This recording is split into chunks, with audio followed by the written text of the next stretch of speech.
নমস্কার বন্ধুরা, মানবীর রান্নাঘরে আপনাদের সবাইকে স্বাগত জানাই। আমি আজকে একটা ছোট্ট শরবতের রেসিপি নিয়ে এসেছি। মিন্ট লেমনেড বা পুদিনা পাতা আর লেবুর শরবত। তো এটা খুবই হেলদি আর গরমে খুবই ভালো লাগে খেতে। প্রথমে এখানে আমি কিছু পুদিনা পাতা 2-3 বার ধুয়ে রেখেছি। এটা আগে গ্রাইন্ডারে নিয়ে এটা পেস্ট বানিয়ে নেব। একটু জল থেকে ছেঁকে তুলে নিচ্ছি, আগে 2-3 বার ধোয়া আছে। তারপরে আমি এর মধ্যে অর্ধেকটা লেবুর রস দিচ্ছি, পাতি লেবুর রস, আর দিয়ে দেব একটু বিট নুন।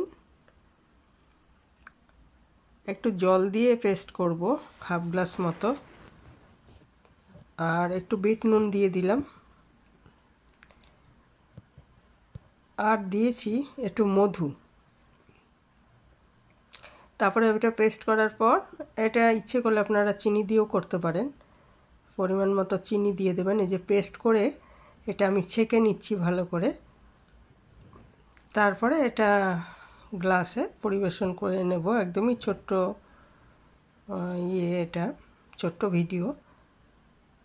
আর এর মধ্যে ইচ্ছে করলে বরফ দিতে পারেন, তবে আমি বরফ দিইনি, এমনিই রেখেছি। এটা বরফ দিতে পারেন বা ঠান্ডা জল দিয়ে করতে পারেন। তা খুবই হেলদি এবং সুস্বাদু রেসিপি।